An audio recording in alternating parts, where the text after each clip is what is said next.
अब की बार 300 के पार जो बीजेपी ने नारा दिया था वो कर दिखाया है। अगर एग्जिट पोल की बात करें तो एग्जिट पोल अब जो है एग्जैक्ट पोल में बदल गया और बीजेपी 350 के पार पहुंच चुकी है। ऐसे में अगर बात करें तो एनडीए ने जिस तरह से चुनाव परिणाम में नतीजे आए हैं उससे देखकर कहीं ना कहीं बीजेपी कार्यकर्ता और नेताओं में काफ़ी हर्षोल्लास के साथ जोश देखने को मिल रहा है। ऐसे में हमारे साथ मौजूद हैं दहिसर विधानसभा की बीजेपी विधायिका मनीषा चौधरी जी, उनसे जानते हैं। ताई, सबसे पहले तो इस ऐतिहासिक जीत के लिए बहुत बहुत बधाई। धन्यवाद। ये जीत के लिए मैं मेरे दहिसर विधानसभा के तमाम मतदारों का शुक्रिया अदा करती हूँ कि उन्होंने हमें आज एक ऐतिहासिक रिजल्ट के मामले में भारतीय जनता पार्टी, शिवसेना, आरपीआई, रासपी के सभी कार्यकर्ताओं ने जो 28 नवंबर से हमारा 29 अप्रैल तक जो काम किया उन्होंने, इसका फल हमें मिला है। मतदाता उत्स्फूर्त रोड पे आके उन्होंने वोटिंग मोदी जी को किया है, इसीलिए मैं सभी मतदारों का धन्यवाद अदा करती हूँ। और ये जीत, ये ऐतिहासिक जीत है। 5 साल में मोदी जी ने जो काम किया था उस काम पे हमारे उज्ज्वला योजना के माध्यम से घर घर के रसोड़े में मोदी जी पहुँचे थे। वैसे ही आयुष्मान भारत योजना, बेटी बचाओ बेटी पढ़ाओ, स्वच्छ भारत अभियान, इन सभी योजनाओं को जनता जनार्दन ने मोदी जी को पूरा पूरा सहकार्य किया था। और जो मोदी जी ने 5 साल जनता के हित का काम किया, इसे जनता को पूरा विश्वास था कि अगर भारत को अगर ऊंचाई दे सकता है तो नरेंद्र मोदी दे सकता है। देश विदेश में भाजपा की इज्जत तो बढ़ी, लेकिन देश विदेश में भारत का जो नाम रोशन करने वाला एक ही नेता है मोदी। और मोदी पे जो विश्वास रखा, उस विश्वास से आज भारतीय स्वबल भी और एनडीए के साथ 300 से 350 हम लोग सीट लाए। इसमें हमारी उत्तर मुंबई की जो सीट है उसमें हमको 4,65,000 वोटों से हमारे कार्य सम्राट सांसद गोपाल शेट्टी जी की जीत हुई है। इसमें हमारे सभी विधायकों ने, भाजपा शिवसेना के सभी नगर सेवकों ने, मतदारों ने और ख़ास करके हमारे बूथ लेवल के कार्यकर्ताओं ने बहुत मेहनत की। इसीलिए भारतीय जनता पार्टी का बैकबोन कार्यकर्ता है। बैकबोन कार्यकर्ता है, लेकिन ताई अगर जैसे उत्तर मुंबई की बात करें तो कांग्रेस के जो उम्मीदवार थे उर्मिला मातोंडकर, उन्होंने भी पूरी जोर लगा दी थी, जोर तोड़ से प्रचार किया। उन्होंने लोगों को ये बताया कि डेवलपमेंट नहीं हुआ है उत्तर मुंबई में। जब उनसे बात की जाती थी तो यही कहती थी कि उत्तर मुंबई में उनका एजेंडा सिर्फ डेवलपमेंट का है। क्या कहेंगी, विपक्ष जिस तरह से नरेंद्र मोदी जी और नेताओं पर जो है आरोप प्रत्यारोप कर रहा था, क्या लगता है कि जनता ने विपक्ष के सारे आरोपों को नकार दिया इस मतदान में? विपक्ष को जॉइंडिस हुआ था, इसीलिए उनको हर हर जगह पे पीला दिखता था। लेकिन जनता जनार्दन को हर जगह में विकास का कमल दिख रहा था। जैसे अपना दहिसर बोलो, बोरीवली बोलो, मलाड बोलो, कांदिवली बोलो, 2014 में उन स्टेशनों की हालत और आज 2019 में जो रेलवे में विकास हुआ है, स्टेशन का हुआ होगा, ट्रेन की सुविधा होगी, गांव में जाने वाले लोगों की सुविधा हुई, बेरोजगार को रोजगार मिला है। और सब जो काम किए हैं जनता जनार्दन को दिखता है, क्योंकि वो ट्रांसपेरेंट चश्मे से देख रहे हैं, ये काले चश्मे से देख रहे हैं। और उर्मिला जी ने जब भी हमारे ऊपर आरोप कर रहे थे तभी हमारे कहना यही था, हमारा मुकाबला उर्मिला से नहीं है, हमारा मुकाबला कांग्रेस से है। जिस कांग्रेस ने आज राहुल जी को अमेठी में भी हार पटकाना पड़ी। मेरी दोस्त जिनको मैंने पार्टी में लाई है, हमारी स्मृति ईरानी, आज मतलब अमेठी। कांग्रेस अपना घर भी नहीं बचा पाई। हाँ, कांग्रेस खुद का घर नहीं बचा पाई और दूसरों को क्या उनके सांसद को चुन के लाएंगी। ना उनका प्रदेश अध्यक्ष चुन के आए, ना उनके माजी 2 मुख्यमंत्री हार गए। इससे बड़ी और कौन सी कांग्रेस की हार होगी। कांग्रेस का मतलब महाराष्ट्र। जनता को 72,000 नहीं चाहिए, साल के 6,000 ही चाहिए, उसमें खुश है। नहीं, जनता जनार्दन को अफवाहें और लोगों को गुमराह करने का विश्वास नहीं है। यही राहुल गांधी ने मध्य प्रदेश में बोला था, हम चुन के आएंगे तो बिजली मुफ्त में देंगे। चुन के आने के बाद वो पलट गए, बोले हम लोग ये नहीं कर सकते हैं। ऐसे ही अनेक योजनाओं कांग्रेस ने लाई, लेकिन अपने स्वार्थ के लिए लाई थी। जनता जनार्दन के स्वार्थ के लिए कांग्रेस ने कुछ योजनाएं नहीं लाई। नरेंद्र मोदी ना खाते हैं ना किसको खाने देते हैं, वो खाली काम करते हैं जनता जनार्दन के लिए। जैसे जनधन योजना होगी, अटल पेंशन योजना होगी, हमारे आयुर्विमा की आयुष्मान भारत योजना होगी, महिलाओं के लिए महिला सबलीकरण की योजना होगी। ऐसे अनेक योजनाएं मोदी जी ने पार्टी के लिए नहीं बनाई, मोदी जी ने जनता जनार्दन के लिए हुई।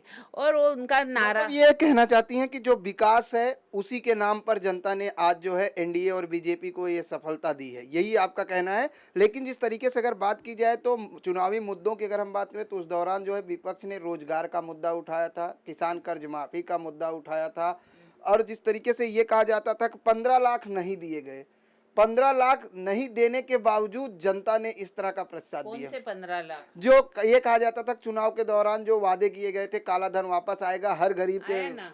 ये देखो, जिस अमेरिका मोदी साहब को वीज़ा नहीं दे रही थी, वो अमेरिका रेड कारपेट डाल के मोदी जी का स्वागत कर रहे हैं। अगर मोदी जी का इंटरनेशनल लेवल पे अच्छा रिलेशन नहीं रहता था, मोदी जी ने भारत का कंपाउंड इतना स्ट्रांग बनाया कि आज पाकिस्तान को हर चाइना होगा, जापान होगा, अमेरिका होगा, रशिया होगा, सऊदीया होगा, सभी लोगों ने भारत को साथ दिया और पाकिस्तान को अकेला पड़ा। इसीलिए अभिनंदन वापस सेफली भारत में आ गया।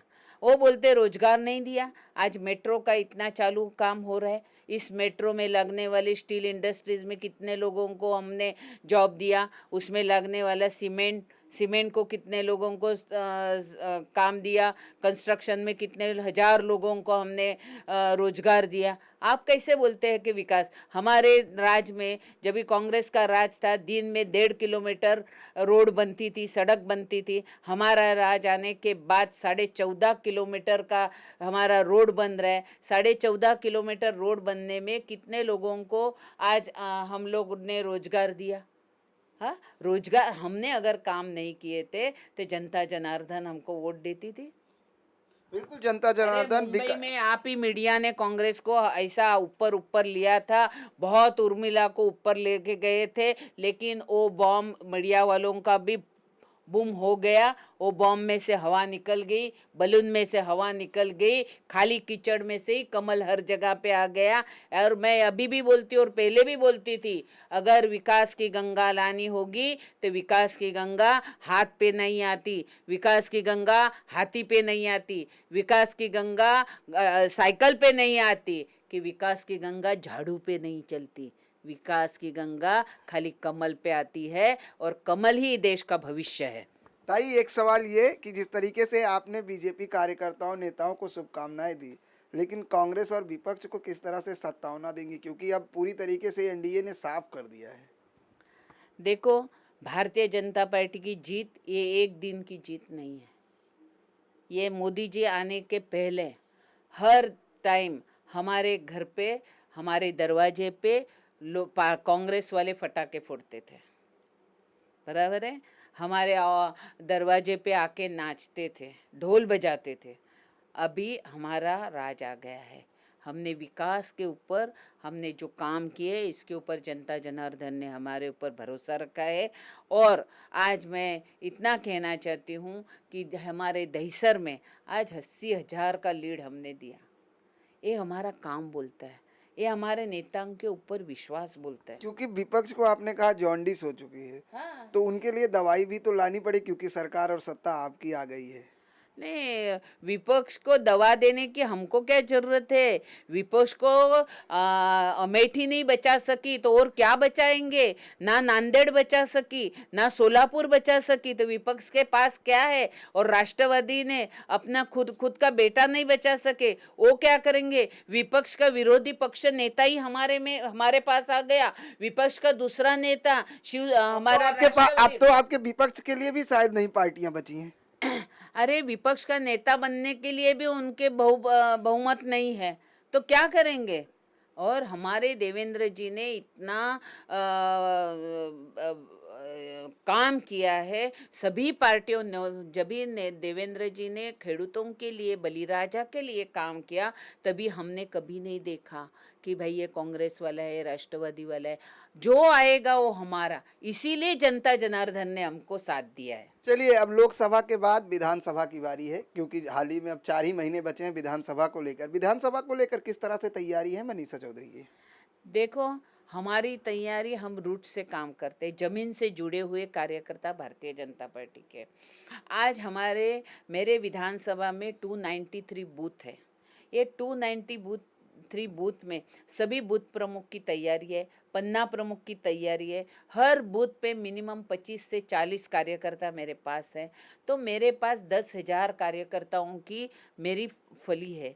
और मेरे सभी नगर सेवक, मेरे सभी कार्यकर्ता एक साथ ज़मीन पे काम करके, आज हमने ना कभी हम लोग सत्ता में थे तभी भी हमको कभी रुबाब नहीं था। हम सत्ता के में आए फिर भी हम लोग वही है, हम ही ज़मीन पे चलने वाले कार्यकर्ता है, क्योंकि हमारा प्रतीकी कमल है जो कीचड़ से ऊपर आ रहा है। अब की बार प्रधानमंत्री मोदी सरकार, अगर राज्य की बात करें तो अगला मुख्यमंत्री किसको देखती हैं? देखो, भारतीय जनता पार्टी का हमारा मुख्यमंत्री देवेंद्र जी है, और आगे हमारे वरिष्ठ नेता देवेंद्र जी को ही चुनेंगे। धन्यवाद हमसे बात करने के लिए। ये थी जो है बीजेपी एमएलए मनीषा चौधरी जी, जिन्होंने कहा कि हमेशा विकास की गंगा जो है कमल से ही आती है, ना वो झाड़ू पे चढ़ के आती हैं, ना वो साइकिल से चढ़ के आती हैं, ना वो हाथी पे चढ़ के आती हैं। बिना नाम लिए जिस तरह से मनीषा चौधरी ने कहीं ना कहीं महागठबंधन सहित तमाम विपक्षी दलों पर निशाना साधा, और उनका साफ तौर से कहना है कि जनता विकास के कामों को देखते हुए मत करती है, वोट करती है, और जिसका जीता जागता सबूत ये देखने को मिला, जिस तरह से एनडीए 300 के पार 350 का नतीजा सामने आया है। कैमरामैन देवानंद सिंह के साथ प्रदीप शर्मा, इन 24 न्यूज, मुंबई।